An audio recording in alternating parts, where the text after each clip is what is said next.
It's almost 3 o'clock, and today we are talking about employee motivation. And I'm glad that you guys are here because it's so important topic, and nobody seems to know what to do with employee motivation. And this is what I'm going to talk about today. Some of the basics that we need to recap on, and then I will give you specific questions and specific actions. What is it? How it looks? What it should look like in daily operation on the ground, because this is where motivation happens. Now, before we start, very quick question, and if you can give me a thumbs up. And honesty is very important for us in order to achieve or address issues. Do you know what motivates each of your employees? Or don't you know? Sorry. If you don't know what motivates each of your employees, please give me a thumbs up. It's a difficult one. Yes, Jessica, thank you. It's a difficult one because if you manage 5 to 10, 15 people, it gets really difficult to understand what is motivating them individually, right? Because most of the time the mistake we make that we want to use a one-size-fits-all approach or apply, and it just doesn't work. And the reason it doesn't work because managers and leaders are afraid to treat people differently. However, the way to motivation lies in customized approach, and this is what we are going to talk about. You cannot motivate everybody in the same way, and the moment you are scared to be different, this is where you lose the game. Sylvia is not the same. Thank you, Steve. Thank you for all of you who joined. We had just an intro. So those of you who don't know me, I'm Sylvia. I'm based in Dubai. I'm an organizational psychologist, and I help companies build a modern workplace. So all the issues that we are facing currently in terms of motivation, engagement, turnover, and the narrative that nobody wants to work can be actually solved. I'm not saying it is easy because human beings are super complex. Even with the best intention and the best planning of any kind of intervention, they're going to produce something that you never expected. And this is what I love, because organizational psychologists, as opposed to HR most of the time, we don't go into organizations and say this is the definite and ultimate solution to your problem. We don't know how individuals will respond, but what we are really good at is anticipating and also and getting ready for the undesired outcome of the reaction to our solution. Now, you guys, let's get started. And before we even go to how employee motivation or what employee motivation looks like on the ground every single day, let's recap on the basics of motivation in the workplace, because it is very complex. And there are millions of motivational theories that you can use. All of them are correct. However, they all are very different. So basically, if you build a motivation strategy, you could use anything between 6 to 8 motivational theory built into it. And it's very complex. So we're not going to go there. But what I would like to talk about is really the basics of motivation in the workplace. And we can categorize them. And you can, if you have a piece of paper with you and a pen, you can basically divide your paper into 2 columns. And the first one is, I'm sure you guys are very familiar with that. These are the hygiene factors. And then on the other side of the column on the line, you have the motivating factors, right? So this is a very basic motivational theory. And under the hygiene factors, you need to have these basics, because without meeting these basic hygiene factors in terms of motivation, you cannot move to the motivating factors. So these are the factors that if they are not, they don't motivate. So remember this, these are the factors that they do not motivate employees, but if they are not in place, they are automatically going to demotivate your staff. I know it's difficult to get your head around. So it's not, they don't motivate, But if they are not in place, they are going to result in demotivated workforce. And here is the one. The first one is relationship with your peers and managers. So when you are working, you remember that most of the time we are called in, can you please create a good team synergy because there is conflict. So I want people to be motivated. By addressing the conflict and negative relationship, you are not motivating, you are just putting the foundation that you can build your motivation on. So those are team building activities, they are not motivating. We are trying to restore or build foundation. Then you have company policies.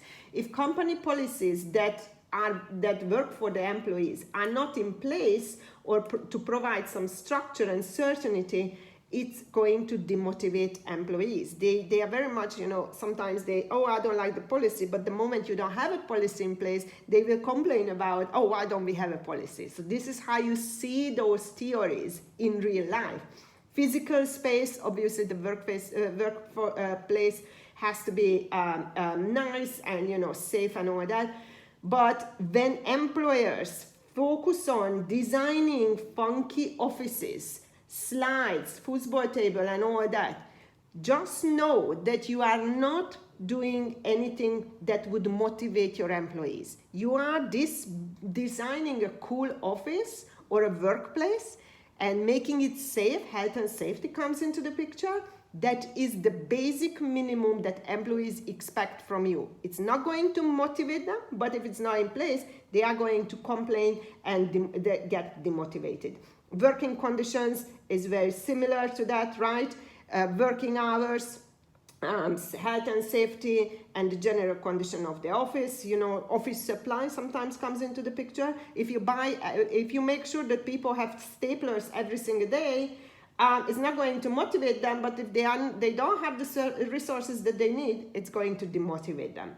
Then the salary, obviously, status, and this is where we go into, some people want to have that status for themselves, and that might be the title, that might be the recognition that they receive based on the job that they have. It's not, and this is where it comes, the say comes from, title will not motivate people. It motivates them for 1 month, 2 months, 3 months, and then they go back to the original level of their motivation. That's that point, which we are going to talk about. So, yes, but it's going to demotivate the person who knows that I can do more and I can give more and I'm ready for the promotion. And if it's not given, automatically it's going to demotivate the person. So this is how it all plays out. And the last two more, quality of supervision.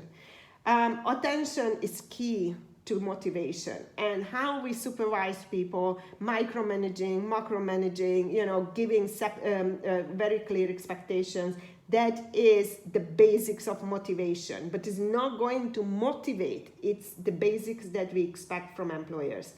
And sufficient training for the job, which often are insufficient, and then we wonder why we have high turnover during onboarding, because people immediately switch off. You know what, you hired me for this position, but you are not even giving me the basics that would allow me to do the job well, so I'm going. So you see, it wouldn't have motivated the person, but now it's a demotivating factors. Are we okay with this, the hygiene factors? Just give me somebody a thumbs up. Are we clear on that? These are the things that must be in place, and they are not thank you very much. They are not intended to motivate people. This is the foundation. Without that, you can't even start thinking about motivating your employees. So once we met all those criteria, these are the ones that actually motivate people. The sense of achievement, and this is most of the time is missing from organizations, not because we don't achieve anything, but we are not visualizing it. People don't see their progress, and sense of achievement in a way I'm being, you know, I achieved something for myself. I achieved something for my department. I achieved the KPIs. We are very good at that, but there is more to achievement, you know, than meeting the KPIs. Recognition is all different ways. How do you like to be recognized? Very, very important. We will go into that section in a minute. How do you like to be recognized? So this is when recognition comes into the picture, right? And not necessarily in the form of a cake or a party, okay? Because we are very quick to throw a cake and the party and the paper certificate, but is this what your workforce want? Because if that's not what they value, then it's not going to feel like I'm being recognized. And this is where employers go wrong. If you come to me, for example, and you give me a paper certificate, Sylvia, thank you very much for your hard work, and I'm going to give it back to you because I don't value a paper certificate. So you need to be very clear on what your employees value individually, so then you can actually recognize them in the right way and not a one-size-fits-all approach that we often do. So the work itself is motivational. It has to be. Unfortunately, sometimes work environment, you know, the work itself is just monotonous. It's always the same. But think about it, and we will ask the questions in a minute. What is it that I can do for this individual? What would Sylvia want, you know, to be motivating in addition to her currently what she's doing? Because I can't change the job. Sometimes we cannot. But what is it that I can do as a manager, supervisor, leader, so that Sylvia feel that the work itself is motivating? Then job opportunities, obviously, advancement and personal growth. Now, I'm going to say something that always bugs me, and I said it many times, even now.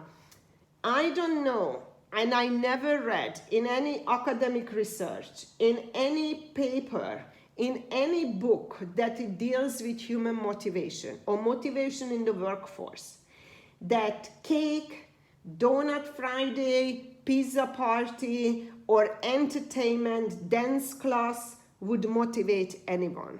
So I don't actually know where employers got this idea from. Now, I'm not saying don't do it. You know, if you meet all these criteria, I will be the first one to join your Donut Friday so I can have my cheeky donut. I can have my cheat during the week. But my problem with this donut and dance competition used as a motivating and engagement factor is that there is no proof to it. And the problem is that that's the only thing that we focus on. So when you organize a staff party, a boat outing, which we often do here in Dubai, let's go on a yacht party so we can all be very happy for 2 hours. Or you organize a bowling outing, you know, fantastic, do it. But don't think that it's going to solve any kind of problem or will replace any of these areas that I just mentioned that belongs either to the foundation of a motivation or to be motivating. So I hope I made that very, very clear. And let's move on to the next part, which is really the summary of this, that we cannot control people into engagement and motivation by food and dancing competitions, right? And it's really the key is in personalization and attention. Now, every one of you, and you need to look into yourself now. How do you feel? Just give me a thumbs up. What is your level of motivation currently in whatever you do? If you have between 80 to 100%, give me a thumbs up. Very good. If you are motivated between 50 and 80%, give me a thumbs up. Thank you. A little bit more. Fantastic. And everybody else, and if you have, very good, thank you. And just for the visual confirmation, give me a thumbs up if your motivation is below 50% in your role currently. Thank you. And there is nothing wrong with it, because the first step to address any issue is recognizing it, right? Now, every one of us has a set point of motivation. And so it's genetic based, right? We all have that set point based on your personality profile. If you want to check, complete the big 5, and then you can contact somebody. I can help you with that, but you can contact somebody who can understand the personality traits assessment, how to read them and understand them. And this motivation set point is genetic based. And when external forces move our set point of motivation, this impact performance, and performance can significantly drop or increase. And this is why sometimes we find people are miserable in their jobs, because they are doing it for the money. We all pay the bills, don't get me wrong, we all work for the money. But it turns out that people are not so motivated by money as we believe. So let me give you an example, and maybe you will understand that a little bit more. Let's say you are the best salesperson, and you are the best because you are intrinsically motivated by being the best on the team. And as a result of being driven by, building relationships. So building relationship is something that gets you to be the best salesperson. We don't know why you are the best, probably. And it is more likely it has nothing to do with your sales skill or attending a sales training, okay? This is natural talent made you the best. And the reason you are doing it, because it's intrinsic. However, your boss wants to increase sales revenue for the team, and therefore the team gets a new target and a bonus reward upon achieving it. HR, leaders, and managers, they think that if you are naturally good at delivering your sales target, the bonus will launch you or motivate you to new heights, right? You're going to bring in more money. Unfortunately, they are wrong.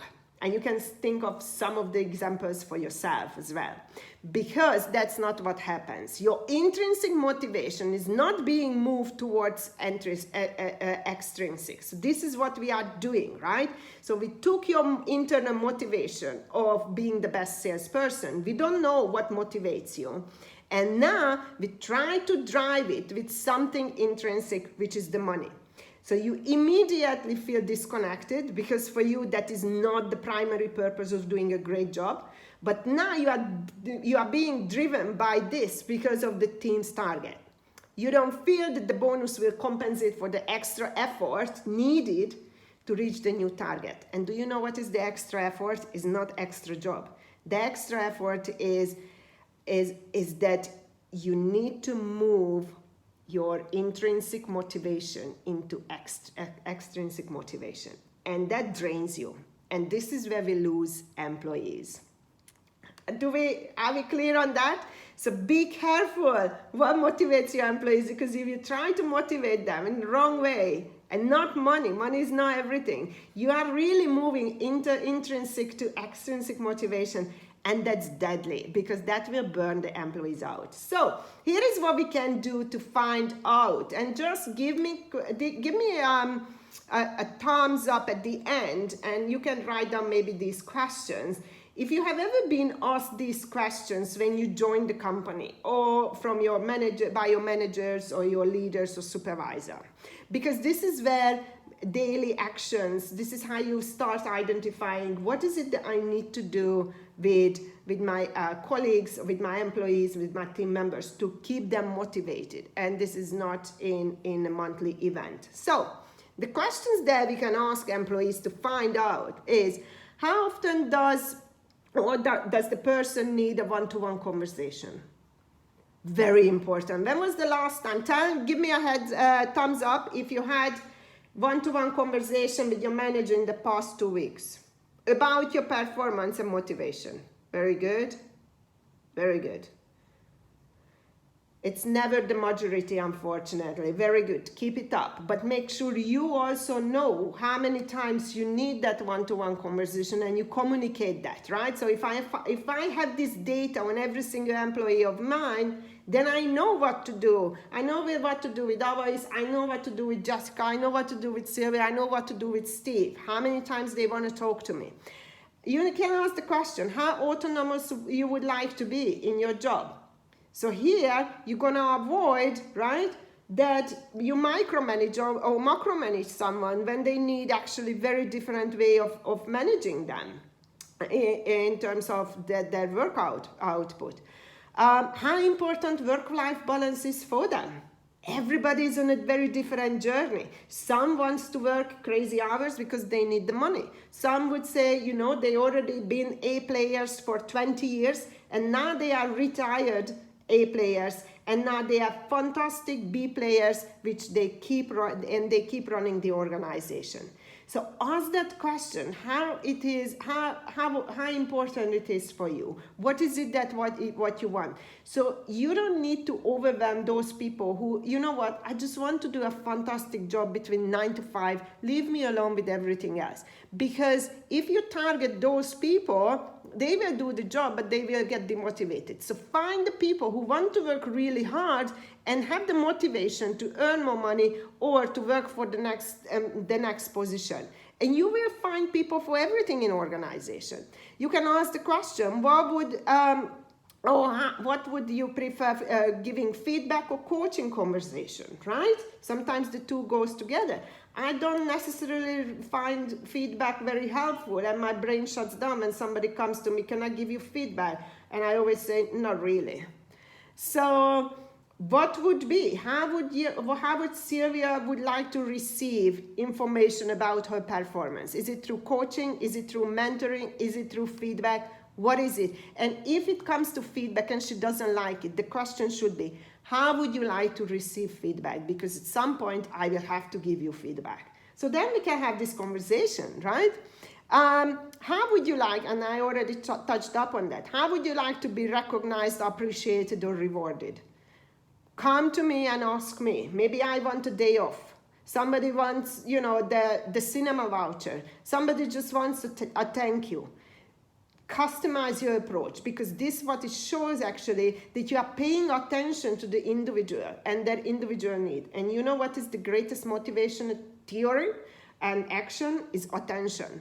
When you pay attention to people, their performance accelerate and the motivation level is shoots through the sky, through the roof, sorry. How do you like to learn? You can ask that question. Everybody learns very differently, so make sure that you don't demotivate people who don't like to be dragged into classrooms by dragging them into classroom sessions. What activities get them energized? What is it that they like to do within their job? I guarantee you, not many of you know about your team members, what they like to do in their job and what they hate doing. Because those are very, very important. Now, I'm not saying you're going to change the role, but knowing that and maybe reorganizing it, right? It's very, very, very important. And then you can ask the goal or the question that are you goal, people, or target oriented when it comes to achievement? We overlook this very important question. If you give me numbers targets, I'm not interested. I disengage. I couldn't care less. I keep the numbers in front of me and I do a fantastic job, but it doesn't motivate me. What motivates me is really how people perform. That I will do everything. And you need to ask this from your people. What motivates them? And that's where people sometimes go wrong with these KPIs. In the hotel industry, we had the loyalty program KPIs, right? Oh, you need to enroll 20 people every month, blah, blah, blah. And we are going to give you 200 dirham. I don't know, just making it up. But this is happening. And what happens? Maybe one or two people from the team responding to this motivation. And then what we do, we say, you see, these guys can do it, so you can do it. No, because they are not motivated by that, right? So find the people who are motivated by numbers, and for those you can give these targets, these numerical targets. And who is motivated by money? Because if you ask me, can you enroll every day 10 new customers? And I give you 1,000 dirham. I don't care. I don't need the money, thanks God. I'm not motivated by the money, and I don't want to go through the hustle of enrolling people. So find those who want. I had colleagues who we didn't even have to motivate him for sales, upselling, and he sold the entire hotel. He was so good at that. So find those people and ask them, or let them to do that. Don't force it on everybody, because you are just going to disengage all of them. And you can ask eventually the question, what role do you think you play the best within any team? Everybody has their strength.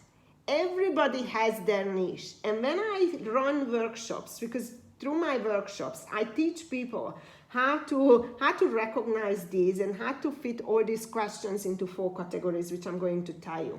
And when I ask them, do you know what motivates each of your employees? Or I rather ask the question, do you know what each of your employees is particularly good at?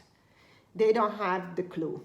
They say, oh, this person is really good in Excel sheet. This person is really good in generic, communication. This person is really good. But that's not what we want. We want that person is really good at solving problem, and he steps in even if it's not his problem. And you can see that on the shop floor, if we're talking about customer service. You have those people, they hear a guest complaining or just saying something, and they step into it. They lean into that, and they go there, and then, yes, I can help. Or they just, they put the ear and they're listening, even if the guest is not talking to them. These are the signs that you need to pay attention to, because that person is definitely all about, let me find solution, let me find problem, and there's nothing to do with complaint handling. Please don't mistake this with complaint handling. It has nothing to do with it. It's problem solving, really identifying what is the challenge and finding solution. They derive energy and pleasure out of that. So why would you not pay attention to these small little signs and use that appropriately? Now, to wrap this up for you guys, all these questions and anything that you can think of, really, you can fit into 4 categories. And the 4 categories are how you can get the best out of me, or you can get the best out of me when, and then you can fill the blank. Ask the person, can you please fill the blank? So it can be anything. When you leave me alone to work, when you don't stress me out, when I have time to think, when I have the freedom, when I can come to you anytime. It could be anything.